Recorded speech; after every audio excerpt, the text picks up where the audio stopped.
We can call the Village of Ashwaubenon Public Works and Protection Committee for Tuesday, March 5th, 2019 to order.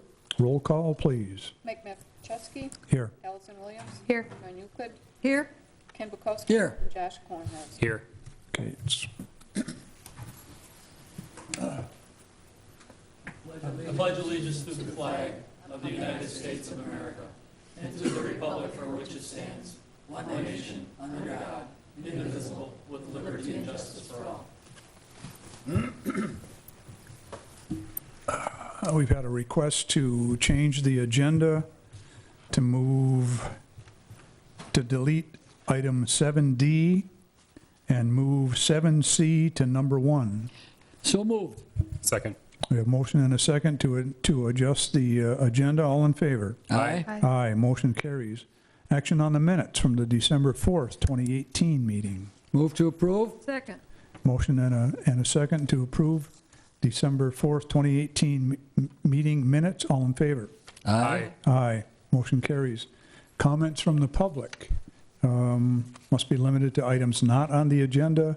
Please state name and address. 5-minute limitation. Board will listen and not discuss. Personnel issues cannot be discussed.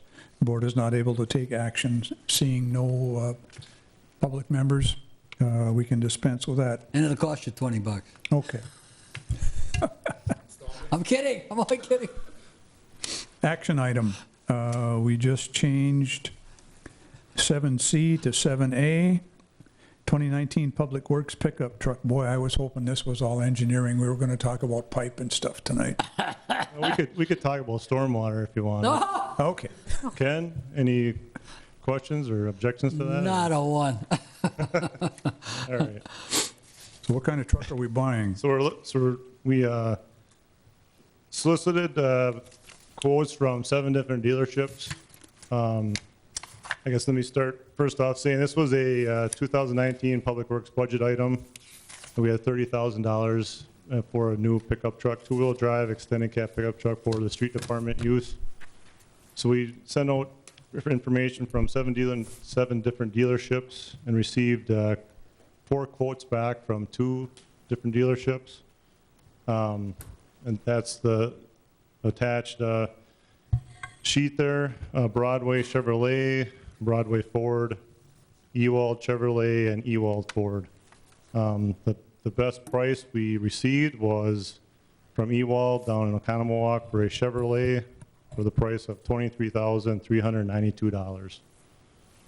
So that price actually looked really good compared to the other quotes that we got. I did ask the question why the Chevrolet, in past, the Fords have been a little bit cheaper. This Chevrolet, it's a 2019. They're not changing the work truck body styles, but the other Chevrolets are coming up with new body styles, so they're giving good prices on the work trucks. I move to accept the quote of Ewald Chevrolet at $23,392. Second. We have a motion and a second to accept the Ewald Chevrolet bid. Just a comment again. I know Joanne asked me, and we all feel the same way. We'd love to give these bids to Broadway. Ewald just seems to come in. This is the second one that I can recall. We come in a couple grand less, and we'd love to give it to Broadway, but that's not the way the system works. So anyway, okay, my 2 cents. Thank you. We have a motion and a second to accept the Ewald Chevrolet bid. All in favor? Aye. Aye. Aye, motion carries. So we will return to action item, action to amend license premise description PMI Entertainment Group, Inc. Thank you, Mr. Chairman, committee members. As you know, PMI is the management group for the Brown County Veterans Memorial Complex, which consists of the arena, Shopko Hall, of course, the Resch Center. As you may or may not know, we're going to realize, as a county, a new exposition center. And prior to the construction of said center, we have to knock down some buildings. And beginning April 8th, will be, the first building to go down is the former Packard Hall of Fame, followed by the Arena and Shopko Hall. As such, Mr. Brad Wojtek of PMI, who's the vice president with the organization, is here to take any questions you might have, but it's PMI's request to amend its liquor license description with the inclusion of the parking lot immediately south of the rec center on a temporary basis just during the raising period and the construction period of the new exposition center. So with that, everything's, we've discussed this at staff, public safety, village attorney, and if you have any questions for Mr. Wojtek, but everything's in order from my perspective. What length of time are we thinking that this may have to cover? The new exposition center is slated for opening January of 2021. Isn't there going to be a permanent facility, a structure there on the parking lot for this address? It won't be tents, will it? No, it will not be a permanent structure. We will basically activate the parking lot, securing the borders of, placing tents removal. Nothing will stay. It's purely based on the activation or a rental agreement that we would have with an outside party. So if they have an event that day, it gets set, and it gets removed, start to finish. Oh, okay. It goes right back to where it was prior. And we've had discussions with the chief also. This area, the entire perimeter will be fenced in with that minimum of 2 points of ingress egress. Okay. Chief, any comments? Chief, sir.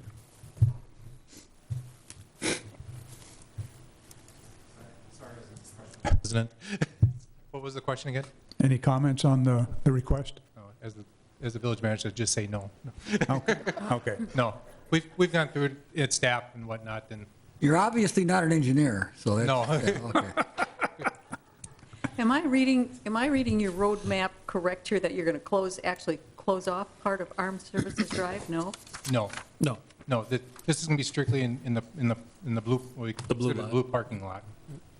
There's two separate pieces to this puzzle. One is the ability to activate what we refer to as a U.S. cellular lot, sometimes for just special events. Then there's a completely separate entity to this that is a one-off special permit that we are being requested to submit for the Northeastern Wisconsin Craft Beer Festival that we would discuss the option of running that on Armed Forces or in the parking lot. Is this not going to be a safety issue with people going across the street, back and forth between these two service areas? I mean, you got people that are going to come from the bar to this other area. Isn't that a safety thing? The original intent on this is for Packer games, and Armed Forces is shut down an hour before the Packer game. Okay. And actually, with the parking lot, the blue parking lot being transitioned into this open space, with no parking, we're going to have probably, I don't know, Brad, how many cars, 150 cars parking there? Oh, about 180. 180 and buses. That eliminates those vehicles going down Armed Forces pre and post Packer game. So on a safety concern, we take that away, and then there's only one other lot that parks off of Armed Thank Forces you. that way. But there's going to be fencing up around that area, and so the point of ingress egress will be limited who's coming out in that sidewalk area. Thank you. I'll move to approve the requested amendment to the licensed premises of PMI Entertainment Group as described in Green Sheet Item 7A. Second that. We have a motion and a second to approve the action to amend the licensed premise description for PMI Entertainment Group. All in favor? Aye. Aye, motion carries. Hope it works for you. Good luck. Thank you much for your time. Thank you. Tell Bruss he better be here next time. Who? Brendan. Yes. I'll be happy to bring Tell him I said that, yeah, okay, all right, all right.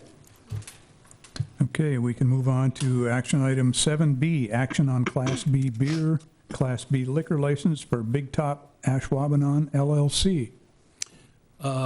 Big Top, the owners of the Green Bay Booyah, they request, as noted in the green sheet, seeking the combo liquor license for operations and events at the new Capital Credit Union Park premise. licensing and fee requirements have been met from our perspective. Along with me is Vice President of the Booyah, John Fonta, and he's here to answer any questions that you might have. And I'd be happy to answer. The Class B liquor, what does that allow? Everything? Just like anyone else down Like the a street bar? here. Tip? Yep. Okay, mixed Yep. drinks and whatnot? You bet. Okay, not bulk? No, no. Okay, that would be a It's Class A? Yeah, it's just like any other restaurant, Okay, sports bar okay. setting. gotcha. All right. They're going to have, what, 6 suites? There's going to be a suite level and a club level, and Right. that's kind of where that would be contained in. Okay, thank you. Well, I'll move to approve the Class B beer, Class B liquor license as requested for Big Top Ashwaubenon LLC as described in item 7B. I'll second. We have a motion and a second to approve Class B beer, Class B liquor license for Big Top Ashwaubenon LLC. All in favor? Aye. Aye, motion carries. Play ball. Good luck. How's it coming over there? You going to be able to open on time, you think? It's going pretty well, yeah. Is it really? We're ready to go. Good for you. Good for See you you. all there. Thank you. Well, let's see, action item 7E. Actually, it's 7D now that we deleted 7D. Possible discussion and action on hotel registration and security ordinance 03-1-19. This is a proposed ordinance that we had some discussions with internally and as well as the Lodging Association. The proposed ordinance essentially is geared towards being able to obtain information as far as guests that are staying at hotel, motel, any sort of a transient kind of a stay, and the ability of public safety, if they need for any law enforcement purposes, to make contact with the general manager or person who's in control of the premises at the time that any law enforcement contact is made, that they can make a request and obtain basic personal contact information for the guests that are staying at the lodging facility. So really what this requires is the lodging premises to maintain this basic contact information that's available for law enforcement. This is an ordinance that is based upon an ordinance that Oak Creek has. We've had discussions with the Lodging Association, have circulated a draft to them, and had some discussions regarding the details contained within it. Made a couple of minor revisions to indicate essentially that law enforcement agencies are allowed to make this request. And as a result of that, the Lodging Association has circulated the updated draft. And they at least as of right now, have a majority of support. The only reason they don't have unanimous support from the Lodging Association for this ordinance at this time is just because a couple of members of the board were not available to indicate their support, at least as of today. So with that, we would just ask that you adopt and approve this ordinance, or if you have any questions, let us know. Any questions? Are you aware of any other municipalities that have adopted something like this besides Oak Creek? No. Have you had conversations with Oak Creek in terms of any concerns with privacy that has come up post this implementation? We haven't heard any, we haven't had any discussions with Oak Creek. And in fact, one of the representatives of the Lodging Association brought this to our attention from Oak Creek, and I believe he had worked down in that area previously and drew our attention to this ordinance as well. And so he did not, I believe, express any concerns or issues with the ordinance. One of the issues the hotels are having is they do not want to be uncooperative with law enforcement, particularly if there's a difficult person residing there. So they're kind of in this double-edged sword, if you will, in terms of they want to cooperate. They rely on law enforcement's assistance with other difficult occupants at other times when they call. So it's a little bit of trying to provide some response so that they can say to a customer too, well, we have to do this per ordinance. So it's a little bit of a give and take partnership in terms of trying to work through those issues on a practical level where they're trying to be cooperative. Well, I'll tell you, I am concerned about privacy in the world in which we are living. I'm not necessarily opposed to this, but yeah, more and more and more we give up personal information. And I think the theory behind this is fine because people create trouble at hotels, motels, and we've got, what, 40 or 45% of those in the whole county. So it's a big issue here in Ashwaubenon. But having said that, now, for example, let me ask you a question, Tony. Now, they have to, the registrant has to provide a permanent address upon procuring lodging, but then it talks about, excuse me, requiring identification such as a driver's license or something like that. Does that mean that the proprietor then would make a copy of that? Let's typically, when we travel, when you check in, they want a credit card. Even if you've paid for it ahead of time, you want a credit card for incidentals. And I don't have a problem with that, that's fine. But under this ordinance, if I go in, let's say I don't have a credit card, I have a driver's license, would I have to provide that to the proprietor, and the proprietor could just check it, or would they make a copy of it?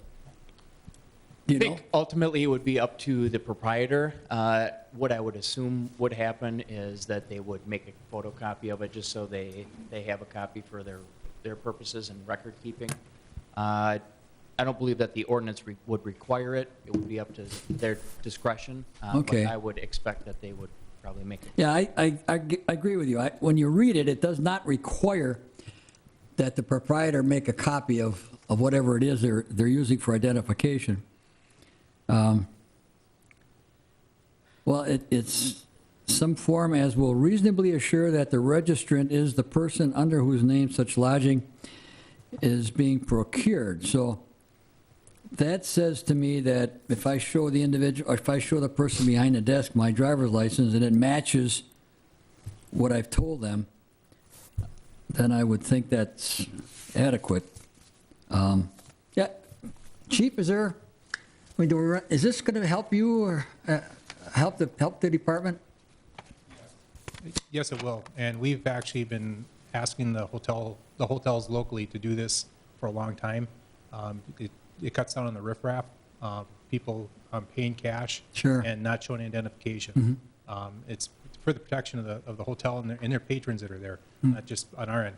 And when we show up there, we're not doing a records check. We're showing up there because we got called there for some reason. Suspicious smell from the room, a disturbance going on. Okay. And we'd like to make contact with that person, find out who is in there. And then, like I said, especially with the picture ID. I know I was at a conference last month at Wisconsin Dells, and I had to provide a picture ID there at one of the major water parks. I mean, so this is, and I don't know if they took a photocopy of it, but I think they validated against my Okay. registration that was on. All right. Seems to me that this is just good business sense for any operator to do this. I don't want to make a mountain out of a molehill. You don't see any Fourth Amendment problems here, do you? Unreasonable. I don't believe so. Search You know, procedure? I think it really ultimately falls back on the hotelier, so to speak. And as I discussed, I think with the Lodging Association as well as Well, I suppose the the other, chief, is that if there is criminal activity, there's also the ability of a search warrant. Yeah. There are other options. well, and the person checking in is checking in and asking for services, so I guess it's not beyond the scope to say, to ask for identification. Because they're It's more requi- of a private It's transaction. like when you use the airport, you're going in, you're subject to search. Okay, all right, I'll let's see how it works. If it helps public safety, and we have so many hotel rooms in this community, I guess it's worth a try. And most places want your license plate number anyway. Yeah, I never know what it is, I just scribble something down. But I've never welched. You're my hero, Ken. Thank you. I'll move to approve ordinance number 03-1-19. I'll second. We have a motion and a second to approve action on hotel registration and security ordinance 03-1-19. All in favor? Aye. Aye. Motion carries. I believe that's our action items. If you have any items for the next agenda, get a hold of me or Terry? Move to adjourn. Second. We have motion and a second to adjourn. We stand adjourned. Oh, Hold on. hold on. Uh-oh. August 2nd. Well, it's election in April, so we're thinking of moving it to the 9th. I believe Oh. that's the following Tuesday, if everybody's Oh. okay with that. Yeah, actually, that's good with me. April 9th. Oh, okay, yeah. 6:30 unless we hear from you? Right. Okay. That works. As usual, I'll be here. Don't you say anything. Trying to take over my chair. All right, so we're going to meet on the 9th? Yep, What time? 6:30 6:30. so far. Unless we hear from Terry. That may be adjusted. But Okay. Daylight saving time, it'll still be like tonight. Yeah, Europe is moving to do away with it. It was in the Wall Street Journal yesterday. Most countries in Europe now are voting to do away with daylight saving time. Second. As a block. I'll second. Allison? Interesting. We're done. Yep.